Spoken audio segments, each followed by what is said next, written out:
Okay, so Eve is going to talk to you about evil tonight. And she only had one question, or I should say, only one question was sent to me for her, and that is are there different levels of evil? So hang in there, and I will get her.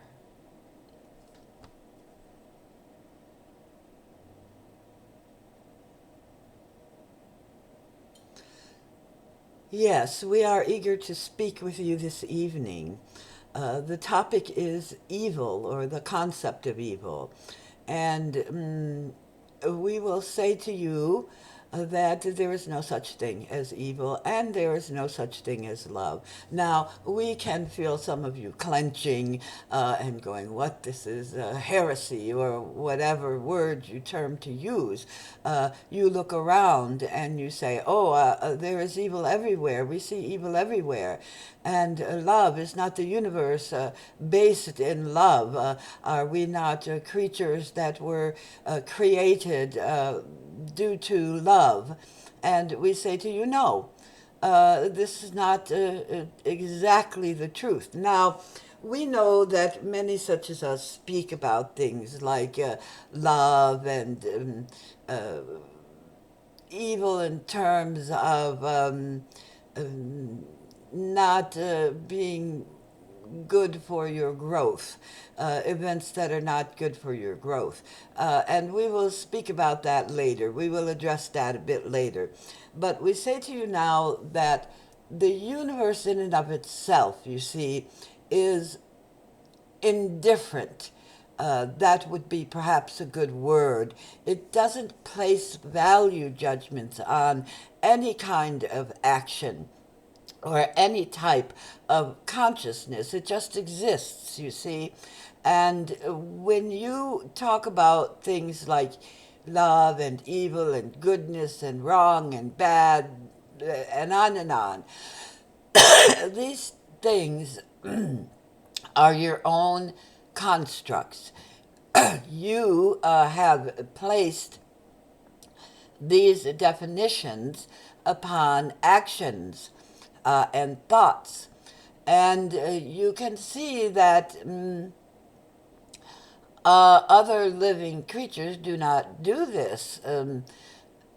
Not perhaps to a large degree. Now, there may be creatures that say, oh, this is good and we like it, and this we do not like, but that is not the same, you see, as saying this is evil or this is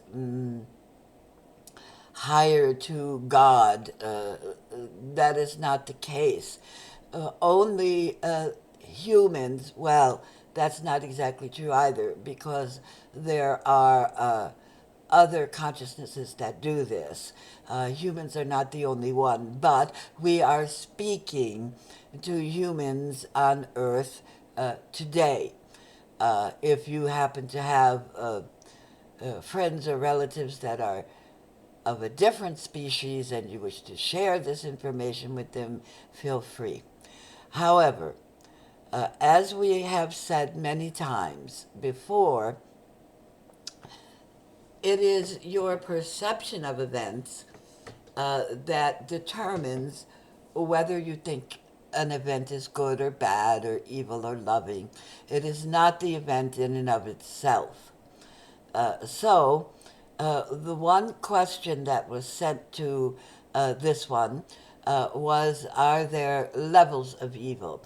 Now, we understand that in some of your religions, there are levels where they will say, this is the worst type of sin you can commit, or this is only a tiny little sin, and you may dispense with it or say a prayer and you'll be forgiven.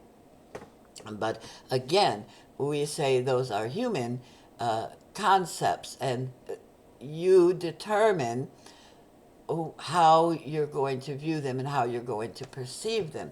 Now, you can see the truth of this by looking at various cultures. Well, even your own culture. For example, it's okay to kill if you're in a war, but it's not okay to kill if you're not in a war. Well, that's, perception. That is not based in any kind of reality. And if you go through your history, you will find many more things such as this, where in one culture an event is considered to be just terrible, and in another culture it's accepted, even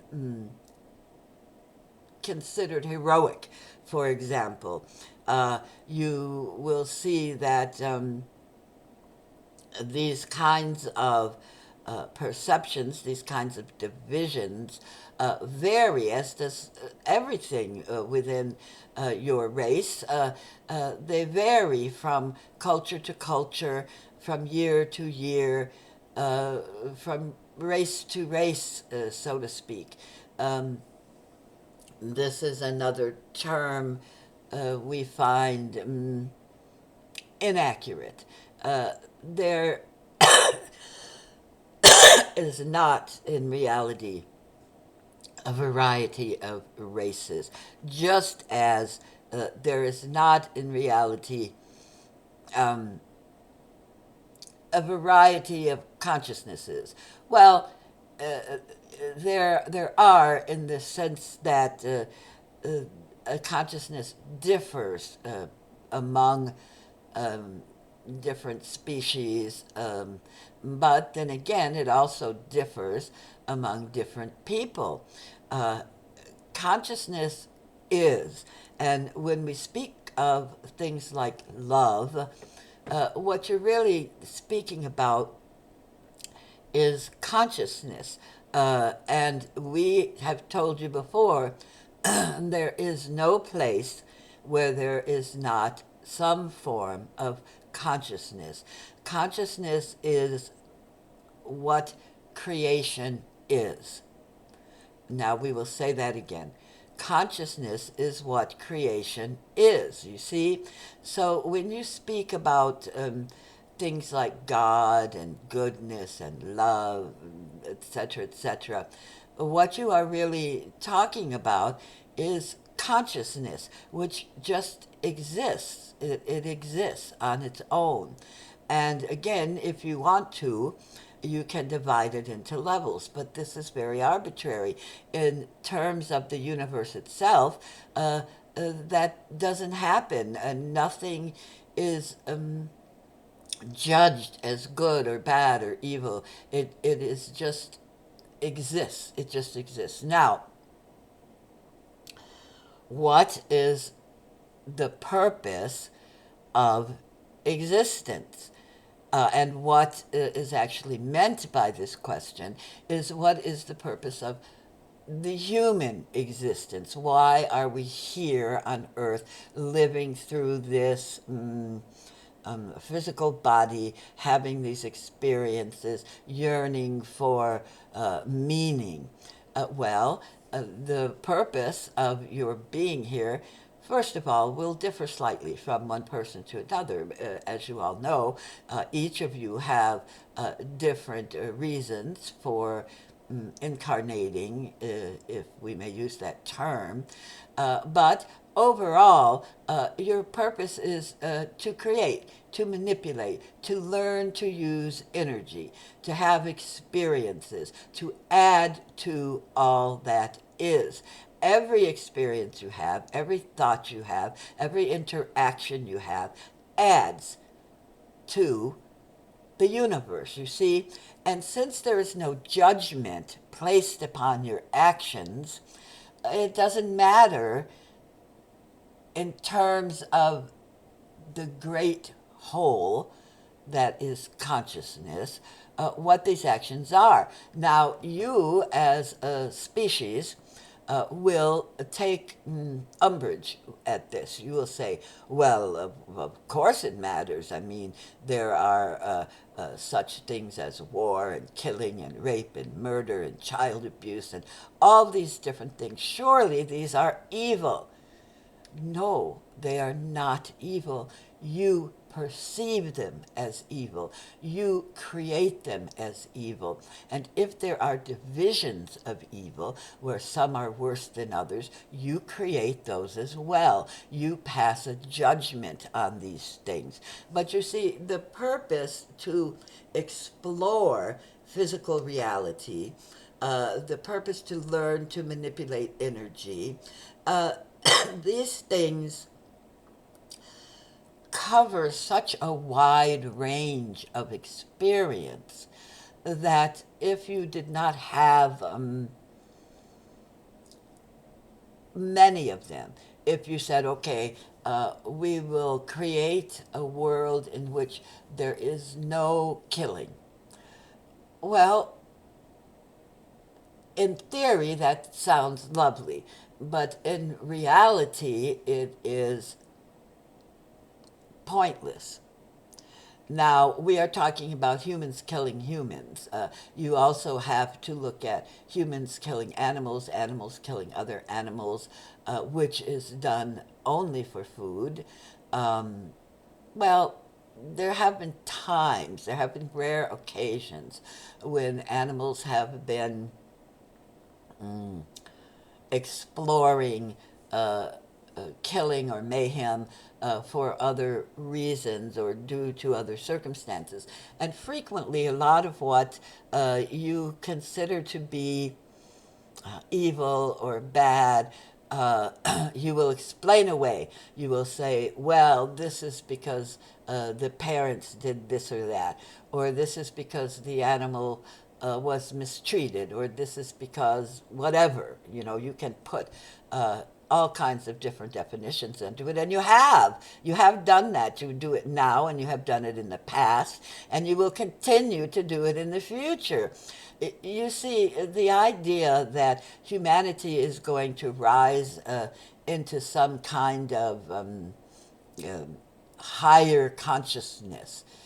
Again, this is a term that is pointless, useless. There is no higher consciousness. There is consciousness, and there is your perception of consciousness. There is not a lower consciousness or a higher consciousness. There is simply consciousness.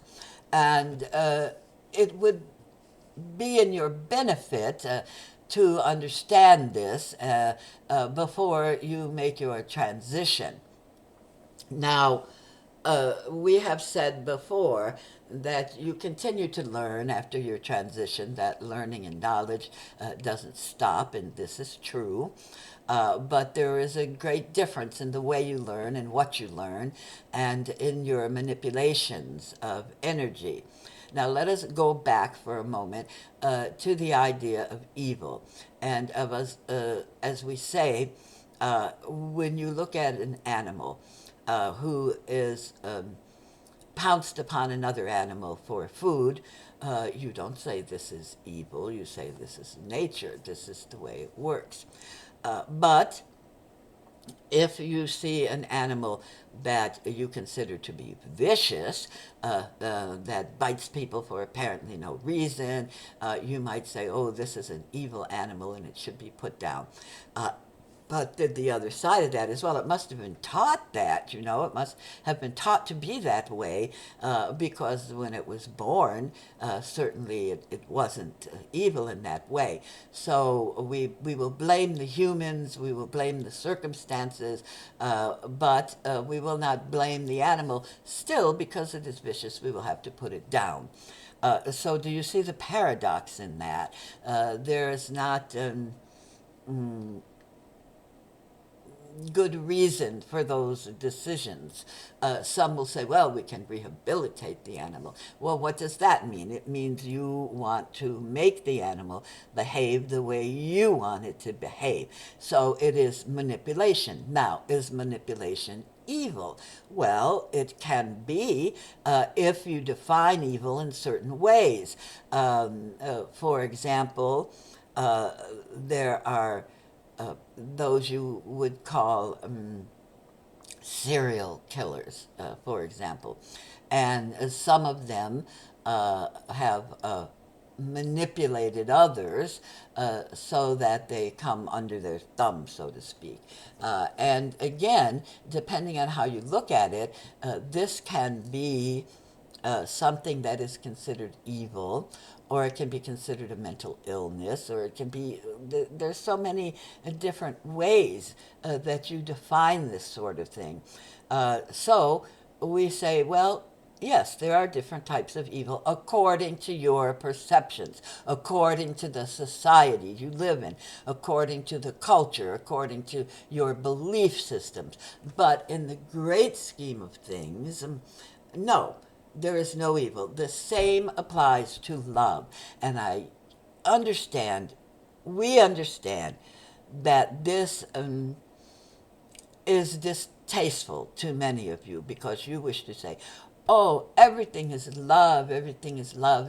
And as we grow in consciousness, as we become closer to our concept of God, we will be more and more love, and we will understand love more and more, and we will give it out, and that is our purpose, to learn to love. No, your purpose is to learn to manipulate energy. Your purpose is to exist. Your purpose is to add to the universe, and it does not matter what actions you take to add to the universe. Now,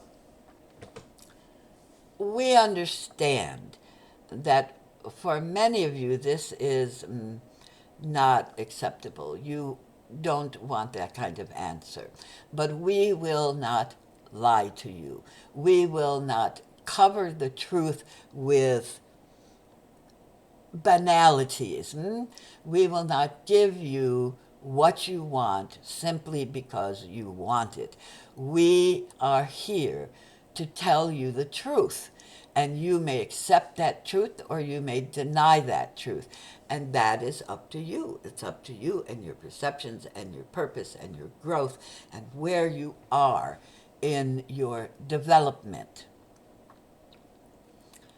So for some of you, this may be a great awakening. You may say, oh, yes, we understand this. But you will continue your life as you have been living it for however many years.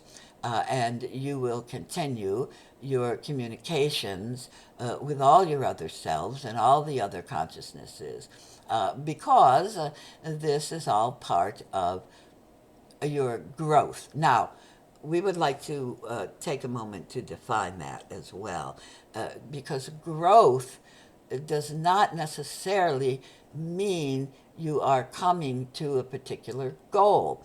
Like so many of you will say, well, it is growth, and as we grow, our vibration increases, our consciousness increases, we become closer and closer to God. No. Again, no. Again, these are concepts that have been handed down for centuries, and they have helped many of you to reach certain goals that you have personally. But the end goal of your life and your lifetimes and all your other selves and all those consciousnesses that you are in contact with, the goal is not to reach some kind of state of nirvana where you will understand everything and everything around you will be love and blah, blah, blah. No, because again, these kinds of emotions, these kinds of definitions, they do not play any type of primary role when you are in an energy manifestation that is not physical, that is not in the flesh. But you will find it in pretty much any fleshy consciousness. Well, humanoid type consciousness, not necessarily, you don't find it in animals or bugs or this or that. You don't find it in rocks, you will not find a rock consciousness that is yearning for nirvana, for example. They do not, most animals and minerals do not have this type of desire. Now, animals and insects, of course, may have, they may feel emotions, and this is fine. This is part of their growth. But they do not label it as good or bad. They simply have the emotion, experience the emotion, or the pain, or the joy. You can frequently tell when an animal is happy, or sad, or in pain, or whatever. But again, they are not passing a judgment on this. They are not saying, well, uh, we would not have this pain if we could meditate ourselves into a state of nirvana. These concepts are human concepts. So, we would hope that there will be more questions around this subject. And if so, we are very happy to answer them for you, to give you our take on it, so to speak. But for now, we think this is a lot for many of you to digest, and so we will close. We wish you a fond good evening, and we will speak with you again soon.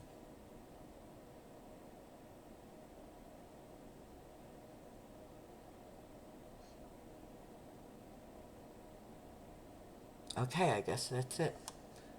Later.